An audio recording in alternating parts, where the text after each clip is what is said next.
teh? Kopi ya? Kopi apa teh?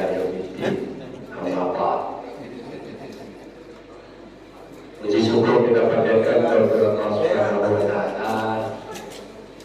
Salawat dan salam mudah-mudahan senantiasa Allah limpahkan pada Nabi kita Muhammad Sallallahu Alaihi Wasallam, pada para sahabatnya, keluarganya, dan para pengikutnya yang berjuang menjalankan sunnah-sunnahnya.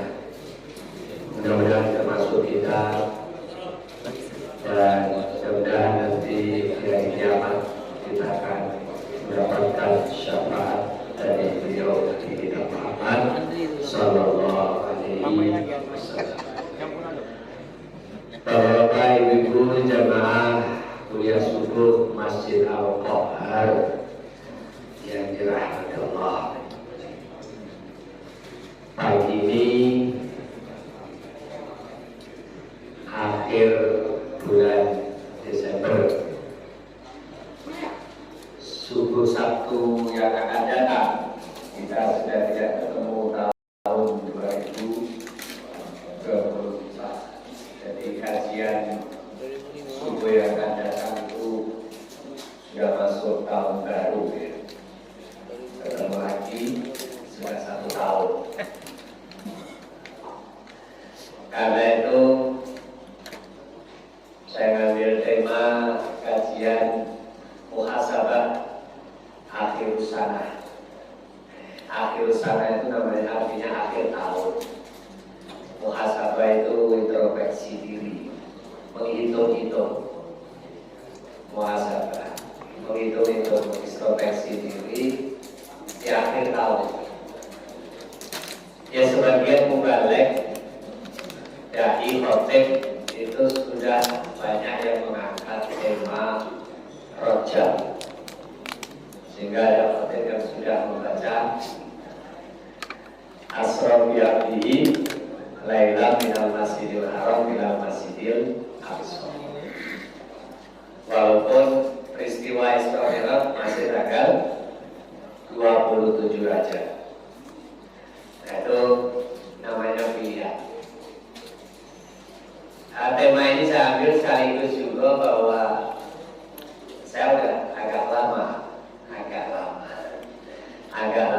tidak ke Al-Qahar karena berjadwalan seperti itu, dan jujur bahwa saya sedikit agak menekankan ketika kemudian ada kajian sirah Nabi, saya bilang selesaikan. Karena sirah Nabi itu berurutan, paling nggak dengan mencapai target materi tertentu lah, sudah dianggap cukup, nanti tinggal boleh dikelang-kelang. Sedikit banyak nanti di ujung dari materi saya ini nanti akan juga lari ke sirah. Bapak-Ibu dirahmati Allah, yang dibilang lama ini relatif ya. Relatif. Bagi setiap orang tuh, termasuk kita beragama sekarang, berislam, sudah lama pun belum. Terus kita punya kesadaran untuk datang ke masjid, berusaha berjamaah meskipun tidak 5 waktu, itu sudah lama pun belum. Tambah lagi begitu takbir punya ide, punya inisiatif, mari kita ikuti taklim. Taklim dalam sepekan berapa kali. Dan masjid tanpa taklim itu sama aja dengan kita membiarkan tawon lebah ini tanpa makanan. Lebah datang ke sini, taman bunga ini masjid ini, tapi nggak ada madu. Madu yang nak dihisapnya apa? Pada umat Islam itu kan bagikan lebah. Semua hasil dari perjalanannya kan manis, menghasilkan madu yang akan berguna untuk siapa saja. Sajian madu yang paling bagus adalah kajian taklim. Taklim terbagus adalah berbahan dasar dari kitab. Nah, kitab itu adalah Al-Quran dan Sunnah. Nah, ini sudah lama kajian-kajian ini, taklim ini sudah lama. Itu semua tergantung pada keikutsertaan kita masing-masing. Ada yang memang baru, ada yang benar-benar dalam hitungan waktu relatif lama. Dan masing-masing orang boleh kok menghitung, boleh katakan semacam kesempurnaan. Kalau dibilang sempurna juga belum tentu sempurna. Keutuhan atau setidaknya kelengkapan. Mana kata yang lebih tepat? Sempurna tidak, utuh, ya lengkap, merasa lengkap dalam beragama. Itu sebaiknya memang ketika kita ngaji Al-A'raf ya umur 40 itu. Nah, pencapaian seseorang ke umur 40 itu sudah seberapa dalam beragama? Kita boleh bercita-cita. Bagi orang yang adalah berkecimpung di agama, ya mohon maaf, tidak semua kita latar belakang pendidikan sama. Kalau saya ini MD, MTS, ayah, pinginnya dulu mondok, bercita-cita mondok, gagal. Ya orang tua nggak punya, kadang bawain beras 1 bulan, pulang bawa beras pergi lagi ke kiai, itu saja nggak punya. Kawan saya bisa mondok ke Gontor, ke Jombang, ke Buiren, ke Kertosono, kemana, kita nggak mampu. Malah harus menghidupi diri sendiri dengan nyari rumput untuk supaya ada simpanan kambing bisa dijual bayar SPP di akhir tahun. Ya sudah terima weh, kepingin ke Libya Jakarta nggak hasil. Bahkan sampai setelah D3 ilmu dakwah saja pingin tes ke Mesir, Madinah, tidak berkesempatan. Ya sudah, nggak bisa ke Madinah ya nikah. Dan kita jangan pokoknya. Dan itu masing-masing orang punya idealisme, punya cita-cita. Apa kemudian ketika tidak tercapai kita katakan gagal? Tidak. Cita-cita terakhir ya Allah, mudah-mudahan sebelum umur 40 saya bisa menginjakkan kaki ke tanah suci. Nah, bagaimana caranya? Kadang-kadang doa kita ada yang dikabulkan, ada yang tidak. Saya merasa dapat anugerah tinggal di Batu Mata, tinggal di Batu Raja, tanpa tersangka-sangka, gitu kan? Itu kan harus Masya Allah. Di usia 38 tahun, tahu-tahu pemuda nasi berangkat besar. Alhamdulillah. Nah, dari titik tolak itu masing-masing orang punya. Ini saya sekedar memberi gambaran.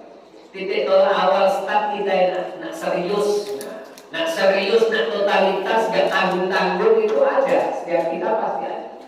Itu sekedar gambaran saya di situ. Dan Alhamdulillah memang sejak itu gambarnya gitu. Mari jaga istiqomah. Berat memang sejak itu bismillah. Karena saya sudah dibiayai oleh negara, bahasanya begitu ya. Saya harus mengembalikan, berbakti gitu. Ya, timbal balik. Sejak itu 2011 dan seterusnya, dari 2008 sampai sekarang. Artinya untuk satu hal gitu ya. Dan bismillah, berdakwah terus. Namanya dakwah itu kan mengajak. Kalau mau balik menyampaikan, sudah mengajak orang diajak mau nggak mau itu urusan masing-masing. Sudah sampaikan itu nyampe dapat sesuatu atau tidak bukan target kamu. Maka Abu Balik itu selalu dibekali bahwa wa ma anta illal balagh. Tidak ada lain, kamu itu cuma menyampaikan. Tidak boleh mentargetkan. Orang saya kasih dakwah, saya ceramai, saya ini harus masuk Islam, harus dapat hidayah, tidak bisa. Nah, Nabi saja dilarang begitu, tidak boleh. Tidak boleh Nabi. Innaka la tahdi man ahbabta. Kamu tidak bisa memberi hidayah orang yang kamu cintai sekalipun. Orang yang kamu cintai sekalipun, kamu tidak akan bisa ngasih hidayah. Siapa yang ngasih hidayah? Allah yahdi man yasha. Allah yang ngasih hidayah pada siapa saja yang Dia kehendaki. Jadi kita ini perantara saja. Tapi perantara, sarana, kegiatan apapun yang kita lewati itu jangan dibiarkan sia-sia. Harus menghasilkan sesuatu. Gitu. Ada asar, ada pengaruh, ada tanaman yang menancap, ada hasil. Panennya kapan? Kalau bilang panennya kapan ini urusan puasa tidak pernah saya kasih. Bulan Rajab, bulan sahru Rajab sahru zar'i gitu ya. Bulan Rajab itu bulan menanam ya. Nanti bulan Sya'ban itu sahru saki, nyirami. Bulan Ramadan bulan panen, sahru hasad. Itu saja kadang-kadang tidak semua orang sepakat. Bulan Rajab bulan menanam, bulan Sya'ban bulan menyirami, bulan Ramadan tinggal panen. Banyak yang sepakat kayak gitu. Malah dibalik, bulan Ramadan bulan menanam, baru nanam. Kapan nyiraminya? Sawal sanggup nyirami? Rokok kabeh, hilang kabeh, ada yang sini masjid. Itu sawal tadi. Ya, makin jauh dari Ramadan, mana buktinya panen? Panennya nanti di akhirat. Panen di akhirat itu butuh dijaga dengan istiqomah. Mestinya kan dari Ramadan yang sudah nanam tadi Syawal meningkat. Nah ini kadang-kadang filosofi sebuah kegiatan makna yang perjalanan itu kadang jauh.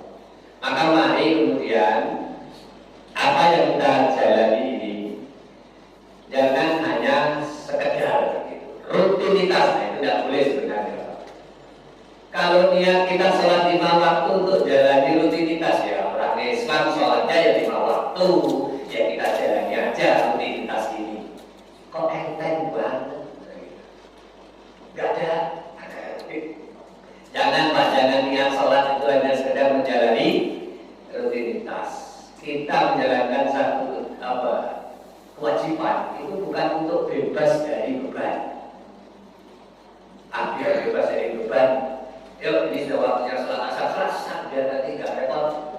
Selasa cepat-cepat bebas habis itu. Sebenarnya rugi. Di balik kita menjalani ibadah itu mestinya ada target minimal yang disebut dengan hikmah. Hikmahnya, manfaatnya, hasil. Nah, itu. Nah nanti di ujung kata hikmah inilah yang kemudian menjadi utama dari muhasabah kita. Dari mana kita akan memulai? Pertama Pak, kita buat standar untuk muhasabah diri. Dari surah Al-Baqarah ayat 208. Saya buka-buka. 208 atau 207. 8. Di 208 ini ayatnya kita hafal betul. Banyak yang menghafal dan tahu dan sering mendengar, sering kita dengungkan, sering kita lantunkan.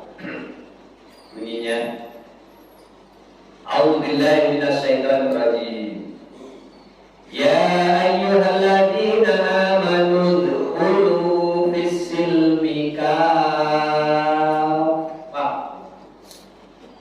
wa la tattabi'u khutuwatis syaitan innahu lakum aduwwun mubin. Ayat ini sering kita baca. Ada yang dari situ kemudian melanjut ke ayat 109 dan seterusnya. Tapi saya ingin balikkan ke atas. Ayat ini saya balikkan ke atas. Maksudnya bagaimana? Hai orang-orang yang beriman, masuklah kamu ke dalam Islam itu kafah, keseluruhan, kafah lengkap, kafah total. Bahasa lain jangan tanggung-tanggung masuk Islam. Masuklah Islam belum seluruh total. Sebab kalau kamu tanggung-tanggung, kamu akan kena khutuwatis syaitan, gangguan bujuk rayu syaitan. Padahal kamu tahu bahwa setan itu aduhum mubin, musuhmu yang nyata. Kenapa masih kamu ikuti? Karena kamu masuk Islamnya masih tanggung-tanggung, tidak totalitas. Nah ini kalau mau dibalikan ke belakang, balikan ke atasnya 204 mulainya. Itu rupanya Allah sebelum menyeru umat Islam, sebelum menyeru orang beriman untuk masuk Islam secara kafah, itu Allah sudah memberi gambaran dulu. Nah gambaran ini sirah. Gambaran ini hasil dari sirah. Gambarannya apa? Setelah manusia ini diperjalankan, syirah artinya perjalanan. Setelah manusia ini diperjalankan, kesimpulannya ada 3. Wa minan nasi, sebagian manusia itu ada yang mengagumkan tingkah lakunya, ucapannya, urusan dunia. Oh, kalau soal urusan dunia, Masya Allah, hebat. Orang Jawa bilang ngedap-ngedapi. Pokoknya jagoan, gak ada yang bisa kalahkan. Itu satu. Di 200 wa minan nasi may ya'jibuka qawluhu fil hayati dunya wa yuzhidullah ala ma fi qalbi. Di hatinya itu sudah berani nantang Allah, menghina Allah. Mau ada berpisah. Kalau Allah sampai berani ditantang oleh dia, balik Allah menantang. Soal permusuhan dengan manusia, aladul qisam, Allah itu lebih keras musuhannya. Maka salah satunya ada sifat Allah, Allah. Dari dulu aku bilang, aku nggak tahu masjid ini kasih nama Al-Qur'an itu kenapa. Karena ini butuh batu, kuat, kokoh, keras, tidak tergoyahkan. Nah itu Allah kok itu memaksa. Karena kuat hebat itu Allah memaksa.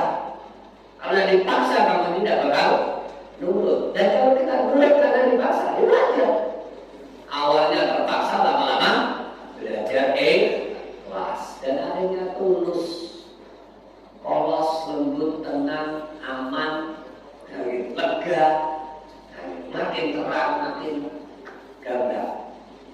Itu. Ini yang pertama, gambaran manusia itu sedang ditawarin, ini loh cara beragama. Itu ada yang justru menantang, Allah balik menantang. Aladul qisam. Ada tipe kedua, nantang gak berani, tapi sampai berjalan, bergerak, apa saja, hasilnya itu cuma buat kerusakan. Gak ada yang bisa dipetik kebaikan, berguna untuk orang, enggak. Ini bagian model orang kedua. Wa idza awalla sa'amil ardi liyufsida fiha wa yuhlikal harsa wan nasla wala wallahu la yuhibbul fasad. Ada sebagian orang itu kalau udah jalan di muka bumi ini, dia suka belok, suka nengok, suka jauh dari agama. Dia hanya bisa berbuat di dunia ini yufsid, fasad, menimbulkan kerusakan-kerusakan. Kerusakannya sangat esensial, kerusakannya sangat yang menyangkut persoalan yang benar-benar diajarkan orang. Yang dirusak apa? Yang dirusak itu rata-rata adalah yuhlikal harsa, tanam-tanaman. Jadi gak salah kalau ada orang komentar kapok banjir dari Ulugan sampai dan biasa-biasanya gotong royong tenggelam, ada yang gitu. Oh pernah Pak sekian puluh tahun yang lalu. Saya sekian puluh tahun yang lalu belum tinggal di Kebun Jeruk. Baru tahun kemarin Kebun Jeruk Pulau Soa banjir. Gara-gara apa? Ada yang bilang, yang kemudian sempat ditutup omongan itu. Oh di atas tuh banyak pohon di tembangi karena tambang dan sebagainya. Jangan diviralkan yang begitu-begitu. Evaluasi diri masa. Bahkan itu akhirnya kan. Gara-gara yufsidu itu kan. Gara-gara tingkah laku yufsidu yang dirusak yuhlikal harsa wan nasla, bahkan ada berani merusak generasi. Merusak generasi itu mulai dari sebelum jadi sudah dirusak. Generasi manusia, anak dua baik, nggak usah banyak-banyak. Sudah jadi gitu kan, sudah sekolah ini itu dirusak kurikulumnya, dirusak mindsetnya, dirusak pemikirannya. Tidak menjadi Islam yang bagus, yang murni, tahu-tahu digerak macam-macam, ya. Pemikiran-pemikiran yang rusak ada yang seperti itu, terbuat kerusakan terhadap tanam-tanaman dan generasi. Allah bilang la yuhibbul fasad. Allah tidak suka dengan kerusakan. Tipe ketiga yang dikatakan, wa minan nasi may yasri nafsahu bitigha'a mardhatillah. Ada sekelompok manusia dari hasil perjalanan hidupnya itu mampu dia menyimpulkan, saya siap menjual diri saya untuk mencari ridho Allah. Itu yang bagus. May yasri yasri nafsahu bintigha amardhatillah, siap menjual diri. Kalau bahasa kamu, maaf kalau masih salah saya nirukan ya, karena baru belajar bahasa Udan, masih medok Jawa dia. Teko nyawa nih, siap korbankan. Teko nyawa. Jangankan cuma, jangankan cuma waktu, tenaga, harta, teko nyawa. Ada yang bilang teko, ada yang bilang teko. Tidak tahu, makin ke ulur makin lembut kali ya. Terus saya dulu diajari, salah Pak, kamu bilang Karanglatang itu salah. Yang benar Karanglatang, iya. Akhirnya kakak cari tahu. Aku ini lama di luar saya di kampung Surau. Ya tahu tuh dusun mertua aku sekarang panggal.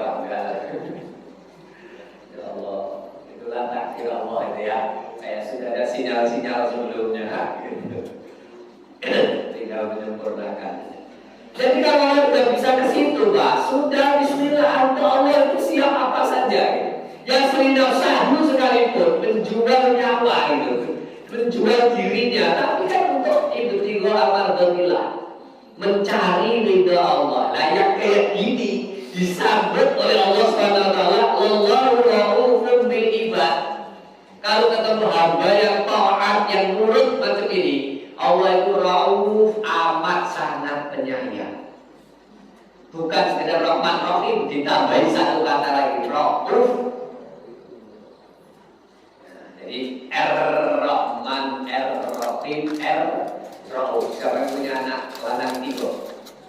Abdul Rahman, Abdul Rahim, Abdul Rauf. Aku ini Abdul Karim, ada Pak Abdul Rahmi, ada Abdul Rahim.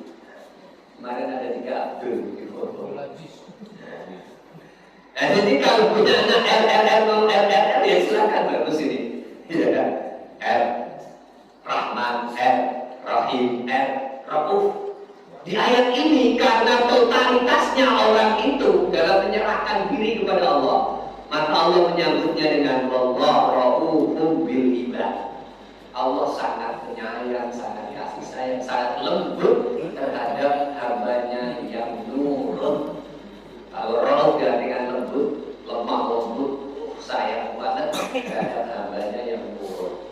Nah setelah ayat ini baru ya ayyuhalladzina amanu udkhulu fis silmi kafah. Kurang kafahnya kita ini apa? Kurang kafahnya kita ini kadang kita kafah diri sendiri. Totalnya itu cuma kita bilang suami. Nah, begitu tengok istrinya masih sering kita dapat gangguan. Maka pernah saya beliau di masjid ini. Pas Pak Julius, lampu, bikin lampu taman depan. Terus kita lelang, ayo satu lampu harganya berapa? Dilelang, terus kita ngambil. Saya ngambil satu, harga berapa? 150. Pulang balik, cerita sama istri. Tadi ada lelang untuk benerin lampu taman itu, biar nyala lagi. Satu lampu 150, ada 3 di situ. Aku ngambil satu deh. Hah? Duit mana yang kamu tunjukkan ke sini? Gaya orang Jawa, orang ini ngomong ini. Gaya besok tuh anak kamu mau ganti sepatu enggak? Masuk bulan Januari ini ganti sepatu harganya berapa? Kamu sudah janji sama kamu 150 doang. Macam-macam. Kadang-kadang kita itu begitu, yang total ini suami, istri berarti si suami punya beban untuk mendakwai, untuk mendidik. Karena memang kewajiban suami mendidik istri. Coba total. Setelah kita istri kita, setelah istri kita anak-anak kita, sehingga kita balik ke rumah kita ada gangguan. Coba kita total, serumah itu bismillah. Kafah dalam Islam. Enak lah. Mohon maaf sampai nanti cari calon mantu juga begitu. Anak kita lama, kira-kira calon mantu kita yang betina ini bakal searah sejalan dengan pemikiran kita pada. Karena kita akan menghasilkan cucu kita akan modalnya seperti apa? Itu tergantung lagi balik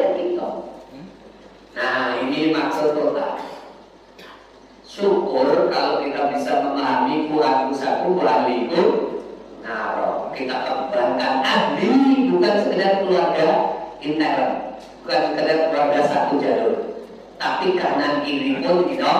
Ya kanan kiri kan ada saudara tua, saudara muda, ada saudara lanang, ada saudara betina. Semuanya kita punya saudara betina, adik cewek, sayang. Begitu dinikahi dengan lanang begal misalnya, agak preman, pusing nggak sebagai kakak? Aduh, pipa pusing tak buat, susah begini. Sehingga buat orang rumah juga berbeda. Apa susahnya? Begitu anak kita main ke rumah mamanya, rumah bibinya, rusak di sana walaupun kita sudah kemas seperti ini di rumah. Jangan main HP lama-lama. Ada batas waktu. Tugas kamu tuh masih belajar, bukan main game baik. Libur begini, kita trader, main ke rumah bibinya, habis. Kenapa? Karena tidak satu warna pemikiran kita dengan cara kita mengatur rumah dengan bibinya mengatur rumah. Karena suaminya adalah orang lain yang tidak searah, sejalan, tidak sewarna dengan kita itu. Nah ini pengertian tidak totalnya kita. Banyak titik lemah, mohon maaf. Kok yang ribut ibu-ibu ya? Aku ngomongi yang agak keras pada bapak-bapak. Yang ribut ibu-ibu juga. Nah memang harus begitu, memang harus begitu. Ini pengertian total, pengertian total. Kalau perlu lingkungan, maka ada istilah aljar, oblak, dan coba pandang-pandang lihat-lihat dulu tetanggamu. Kamu nak tinggal di mana? Pokoknya aku nak tinggal di Olindo, Pak. Lihat dulu kanan kiri itu. Blok yang mana yang nak kau pilih? Arwana 1, 2, 3. Depannya itu apa? Habis, gitu kan? Benar Pak, itu kadang-kadang perlu. Kanan kiri itu yang sejalan. Karena apa? Kadang-kadang lebih dekat tetangga daripada saudara. Pada nyatanya, kenyataannya. Ya, kita pisah dengan keluarga. Saya kayak gini gimana? Yang sering nolong saya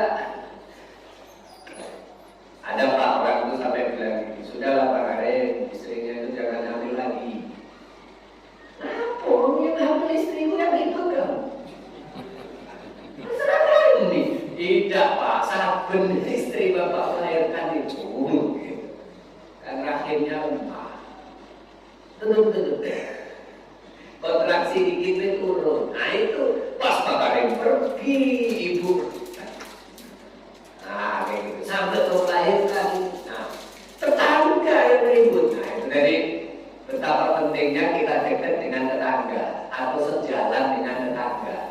Jemuran aja, jemuran kita tinggal. Siapa yang kemudian punya hasrat spontanitas? Jemuran apa? Langsung diambil. Begitu diambil ini ada yang tersinggung, ada. Bahkan yang dicuci ulang ada. Ada ya? Masih ada model jemuran diambil oleh tetangga, tahu tersinggung, dicuci ulang. Dan gitu ngaku Islam. Nah ini bahaya. Makanya mohon maaf ini tingkat tinggi, obrolannya tingkat tinggi.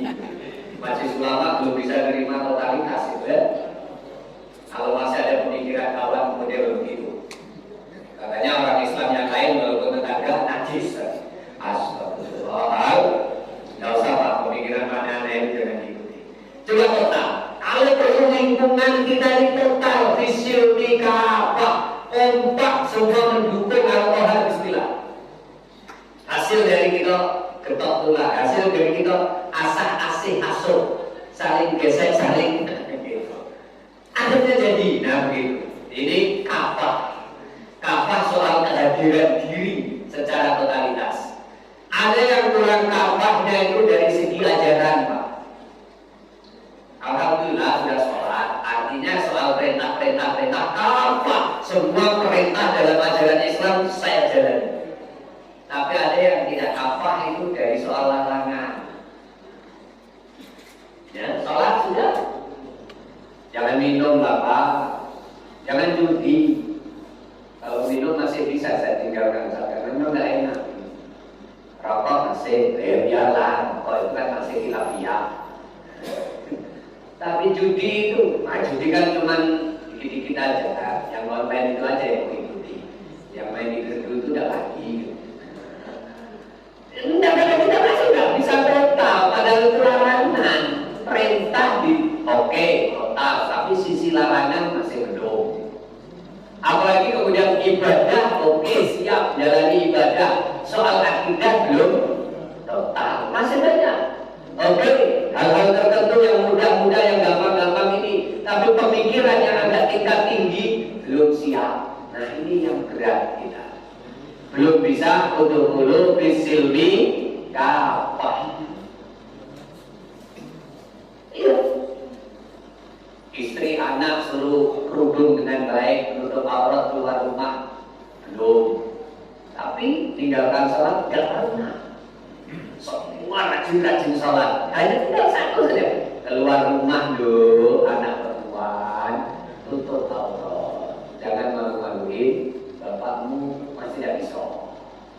Gaya saya mah ini apa? Itu kuno.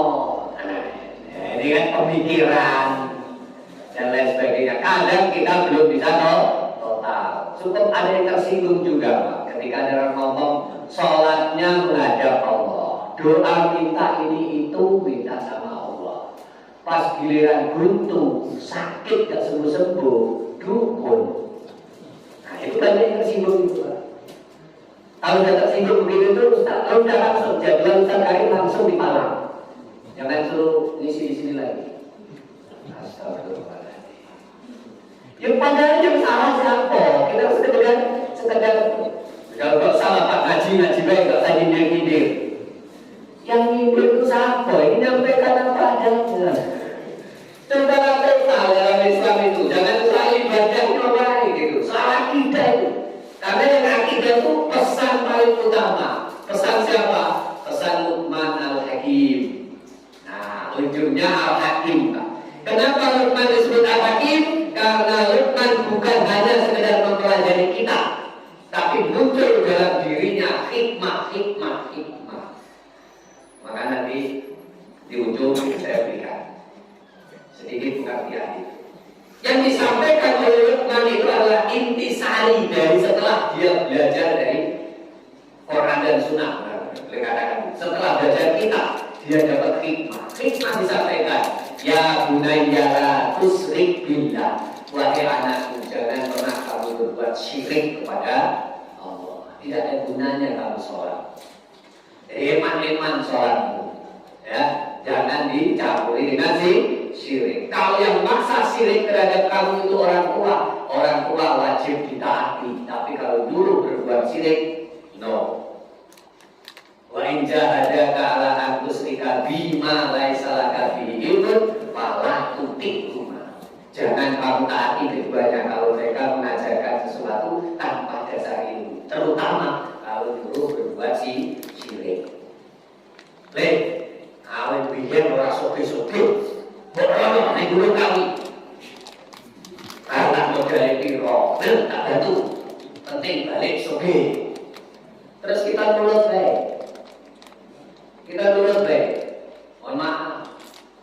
Kadang kita meneliti kecil-kecilan baik. Kenapa Pak? Ini saya dagang. Kenapa Pak di tempat apa ini? Masukin. Halo. Masih ada nggak bawang putih, bawang merah, lombok, jagain duit tadi? Ya karena di pasar ini masih banyak tuyul. Nah, tolak tuyul itu, kamu itu benci dengan kesyirikan berupa tuyul, di sisi lain kamu tolaknya pakai syirik pula. Lalu percaya benda-benda ini punya kekuatan melebihi Allah. Dan coba kamu sering ditiup aja, la haula wala quwwata illa billahil azim. Tuyul nggak mampu ngambil duitku. Itu aja sudah. Tidak terlalu yakin kita ini dengan la haula wala quwwata illa billah. Tapi kita lebih percaya pada omongan-omongan orang. Nah, itu kotak duit kamu biar nggak hilang, cemplungi. Kayaknya di batu-batu ada kakek lah ya. Kakek itu om Jawa lah. Nah, aku mau keluar dari masjid ini langsung sama om Jawa dipenuhi.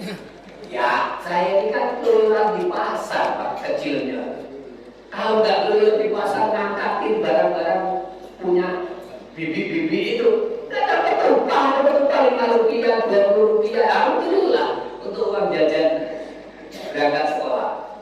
Pagi-pagi dari jam 6 sampai jam setengah 7, jam 4, jam 7 jam 7 dah lari berangkat sekolah. Alhamdulillah untuk uang jajan. Selawi rupiah itu udah hebat. Tahun 81.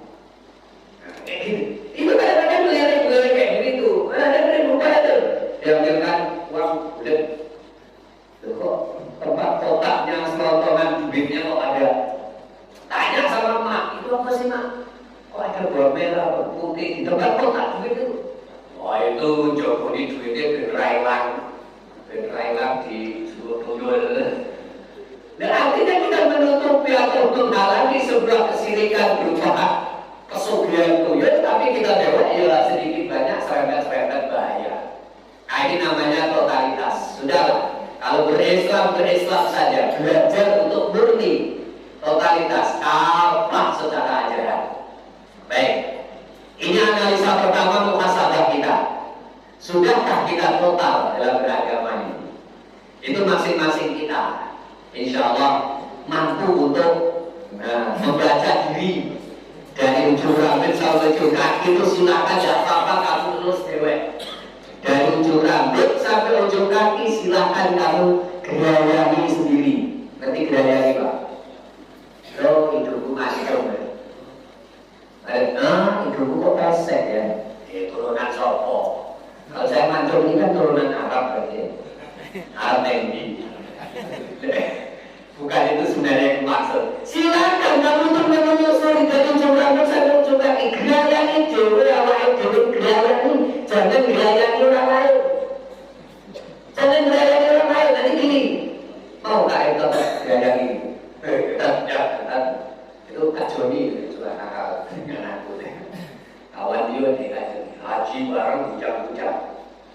Tahu kalau saya ini gelian kaki dikit-dikit kan, cepat. Tapi ya biar saya kayak memaki deh. Karena nggak tahan dulu.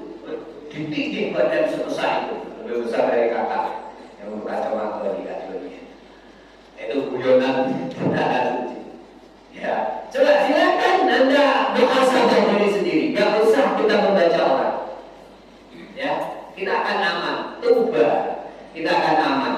Liman sawala wa'ibuhu al-uyubin nas. Berbahagialah orang yang sibuk ngurusi kekurangan kelemahan diri, gak sempat dia melihat kelemahan orang lain. Tuba, berbahagia, bejo untuk selamat. Mas Selamat, Mas Untung, Mas Bejo, insya Allah kesini. Sekarang analisa yang kedua, kita ambil di surah Jumu'ah. Itu analisa pertama boleh dicatat tadi. Ya, tipe manusia 3 di Al-Baqarah 204 sampai di ujungnya nanti 208. Dulu disimpi apa itu solusinya. Nah, sekarang di surah Al-Jumu'ah. Bacanya gitu Pak, jangan dibaca bahasa Arab, jangan dibaca pakai bahasa Jawa. Surat apa? Kamu mau baca surat apa? Surah Al-Jumu'ah. Surat Al-Jumu'ah, jangan Jum'ah. Mimnya mum, bukan Jum'ah. Hari apa ini? Hari Jumat, boleh. Hari apa hari Jumat? Sebutan Indonesia, sebutan Jawa. Tapi kalau nama surat jangan dipakai sebutan nama pakai bahasa Jawa. Surah apa? Surah Jumat, salah. Surah Al-Jumu'ah. Yaumil Jumu'ah fas'au ila dzikril. Nah itu. Saya baca ayat kedua. Bismillahirrahmanirrahim. Walladzina sabil ummiyina rasulan minhum yatlu 'alaihim ayati wa yuzakkihim wa yu'allimuhumul kitaba wal hikmah wa in kanu min qablu lafi dhalalin mubin. Saya terjemahkan dari belakang. Sekalipun dulu orang-orang itu dalam kesesatan yang nyata, sebelumnya kaum ini dalam kesesatan yang nyata, sekalipun begitu pacak digandani. bisa diperbaiki, bisa diarahkan dan menuju menjadi generasi terbaik. Khairul qurun qarni, sebaik-baik generasi itu masa aku, kata Rasul. Walaupun sebelumnya bahan dasar awalnya adalah lafi dolalin mubin, mereka pada tersesat nyata. Dan kalau hari ini ada kita yang berdosa, tenang saja, Allah ghafur, Allah tawwab. Alhamdulillah kalau ngaku berdosa. Kalau ngaku baik, gak pernah dosa, itu malah bahaya. Iya, dulu kita ini berdosa, mantan preman aku nih Pak, misalnya, gak apa-apa. Allah ghafur, Allah tawwab.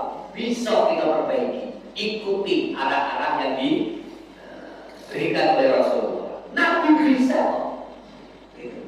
Sekarang kekuatan-kekuatan Nabi itu turun pada para sahabat, turun pada para tabi'in, turun pada para ulama. Al-ulama warasatul anbiya. Para ulama itu adalah waris para nabi. Kami mubalik dari ini tinggal ngambil dikit yang kami mampu untuk menjabarkan misi-misi para ulama yang membawakan waris nabi. Jadi sekalipun minggu bilafi doyalin mubin, jangan khawatir, asal terapinya langkah-langkahnya ini diikuti.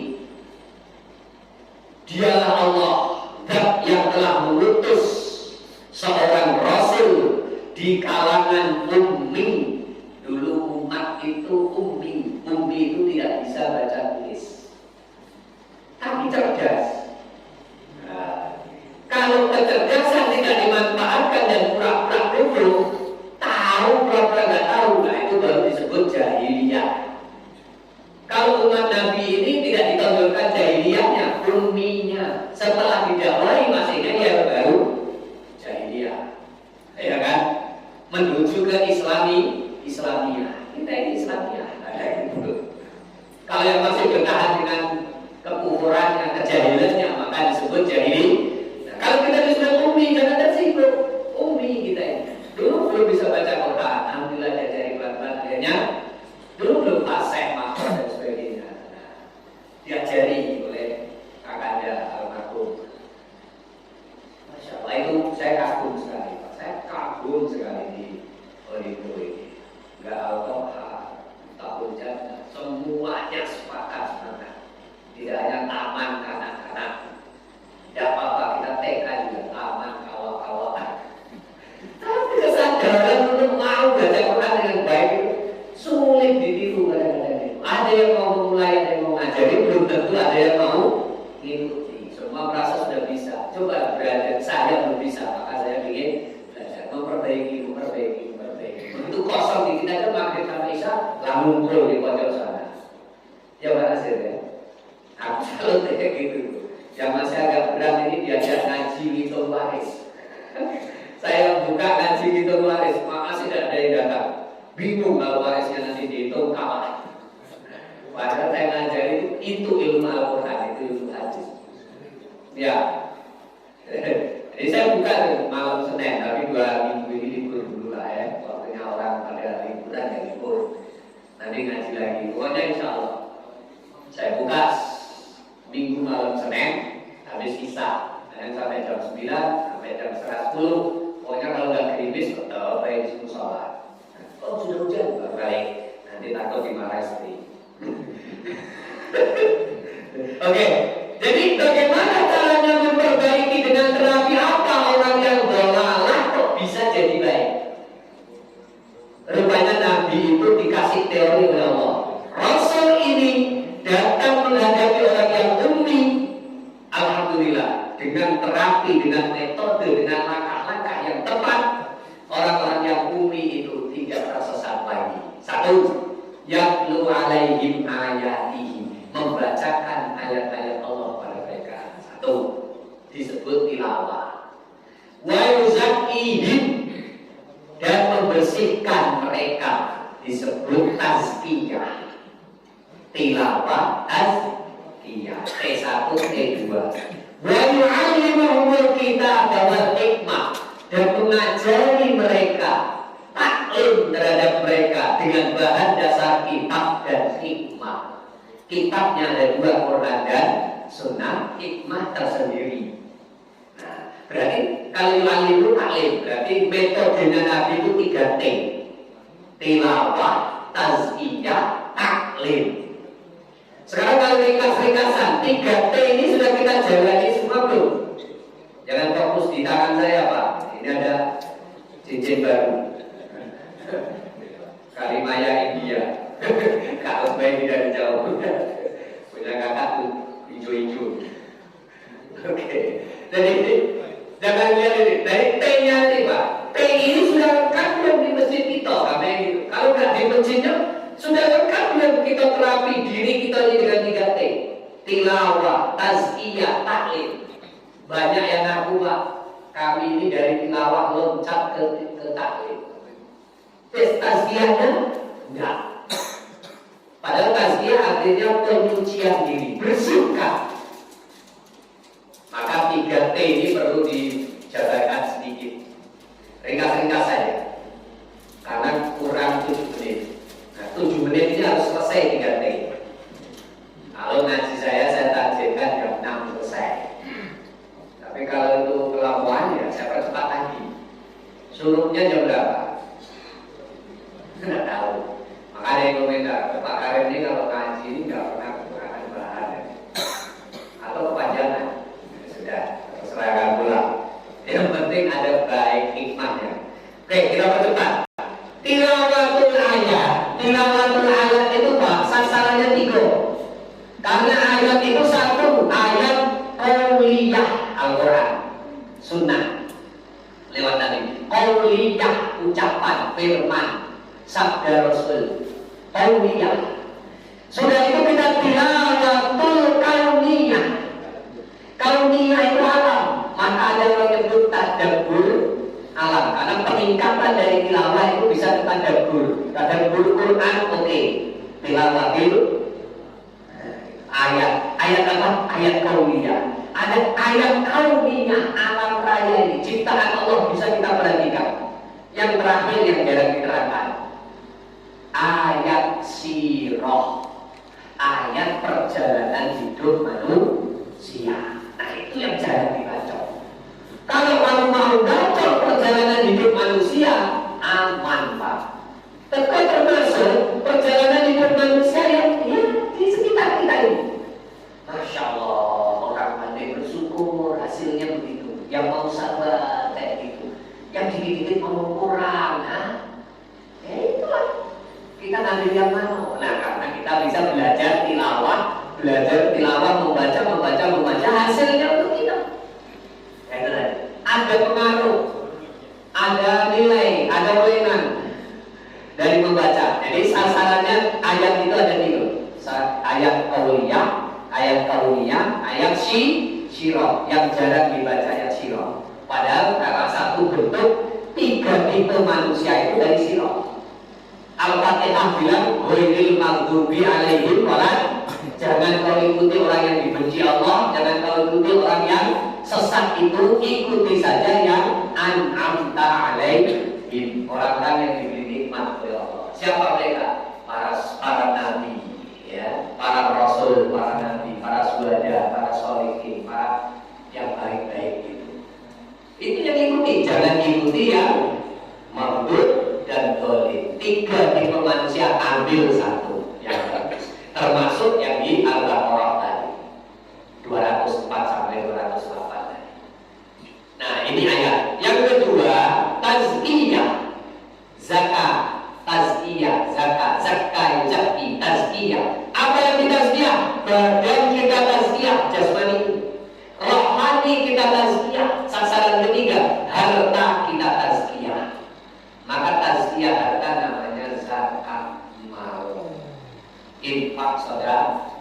Badan kita bersihkan, wudu, bersihkan dari najis, mandi, gak ada air, tayamum. Badan itu. Jiwa kita bersihkan, banyak istighfar, istighosah, ramalan-ramalan tertentu yang menghasilkan penghayatan mendalam. Hanya kamu yang tahu, Allah. Itu tazkiyah nafas. Jiwa kita bersihkan. Kalau 3 itu contoh aman. Salah satu orang harta tidak Bukti nyata, anak 6 bulan ada di pondok pesantren Tahfiz, bulu sumber pucung malah Al-Nawariyah nama pesantrennya, kiainya Kiai Maktuh dari Gresik. Saya tinggal di situ 3 bulan. Tapi menemukan satu kasus anak sudah 6 bulan hafal 3 juz, begitu minggu-minggu terakhir kami di sana macet hafalan. Langsung kami ditarik sama kiai, diajak ngobrol. Nah ini contoh, mumpung aku di sini. Nah, itu namanya waktu itu PPL, Pak. Ya sekarang PPL. Kami punya istilah PGL karena jurusan dakwah. Ya, praktek dakwah di lapangan. 3 bulan kami ditempatkan di situ, dapat pelajaran dari Kiai Maktuh. Ini Ustaz, bapaknya anak ini akan saya panggil. Kebetulan ada jauh dari Jakarta. Begitu dihadirkan, Pak, apa kerjaan kamu? Kami ikut menyaksikan dialog itu. Bertani, Pak, di ujung ini sawah pertanian kami di pinggiran kota Jakarta Masih. Betul. Panen banyak, tahun ini lumayan banyaknya, Pak. Terus, ya, duit itu daripada nganggur, Pak, saya pinjamkan ke tetangga. Pinjamkan 4, baliknya 6. Jadi saya menerapkan tipe bank 4. Pinjam 4 balik. Nah itu sekedar begitu kamu kirimkan SPP datang ke sini, kan sebenarnya tidak secara langsung duit katakanlah 400-500 diterima oleh pondok, sebagian diolah untuk beli beras dimakan oleh anak-anak. Kenapa yang lain tidak macet, kok anak ini macet? Padahal duitnya udah catur kan? Itu percaya tidak percaya? Harus percaya. Ada pengaruhnya makanan yang haram terhadap tingkah laku kita, moralitas penjiwaan kita. Anak yang hafalan lancar saja bisa macet gara-gara dikirimi SPP dari duit haram. Kalau kamu berhentikan itu, bawa pulang anakmu, nangis tersungkur bapak. Taubat, jangan taubat sama saya. Oke, taubatlah sama Allah. Saya hanya memperingatkan kamu. Iya Pak, balik pulang akan saya ikhlaskan semua duit yang saya titipkan tetangga lalu saya harus sedekah mereka. Ya Allah, memang penting kita untuk mentazkiyah di diri dengan 3 sasaran. Jasmani kita tazkiyah, jiwa kita tazkiyah, harta kita tazkiyah. Yang terakhir, tilawah, tazkiyah, taklim. Taklim sasarannya berapa? 3. Walaupun di ayat ini disebut Alkitab dan hikmah, tapi secara otomatis dalam tafsir itu yang dimaksud Alkitab Al-Quran yang tidak bisa lepas dari Al-Hadis. Quran Sunnah itu jadi satu. Ya, wujudnya 2, Quran Sunnah, tapi disebut oleh ayat ini dengan Alkitab. Maka Al-Hikmah tafsirannya sendiri. Al-Hikmah yang mana? Sesuatu yang kamu hasilkan dari kajian kamu. Sudah ini merenung, meresapi, menghayati, dapat hasil apa? Lalu kamu muncul jiwa bijak terhadap diri sendiri. Itu namanya bijak sini. Yang banyak dikerjakan orang itu bijak sana, ke orang lain bijaksana, tapi ke sini tidak pernah. Padahal kalau kita nunjuk 1 tangan ngarah ke orang, 4 tangan yang lain ngarah ke diri sendiri. Kalaupun jempol ini netral, paling tidak 3 ini ngarah ke diri sendiri. Coba belajarlah bijaksana sekaligus bijak sini. Kalau sudah muncul bijak, berarti kamu sudah banyak mendapat pelajaran hikmah. Orang ahli hikmah namanya Al-Hakim. Maka Luqman disebut Luqmanul Hakim, karena dia sudah mendapatkan hasil dari kajiannya itu berupa hikmah. Jadi sekali lagi, masjid ini sudah menyediakan semuanya. Ada taklim, ada tilawah, ada upaya tazkiyah, ada upaya juga taklim. Taklimnya udah lengkap, taklimul kitab Quran dan Sunnah, dan insya Allah juga bisa menghasilkan taklimul hikmah. Karena salah satunya kita dapat pelajaran syirah, cerita-cerita ini itu diambil kesimpulan, ada pelajaran apa di balik kisah ini yang bisa kita ambil saripatinya. Itulah ilmu hikmah. Mudah-mudahan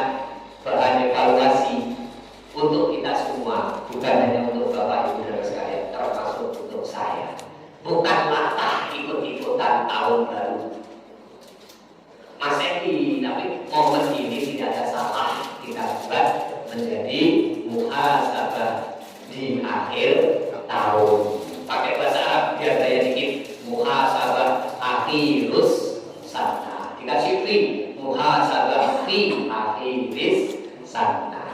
Mudah-mudahan bermanfaat. Subhanakallahumma wa bihamdika asyhadu an la ilaha illa anta astaghfiruka wa atubu ilaik. Rabbi zidni ilma warzuqni fahma. Amin. Assalamualaikum warahmatullahi wabarakatuh.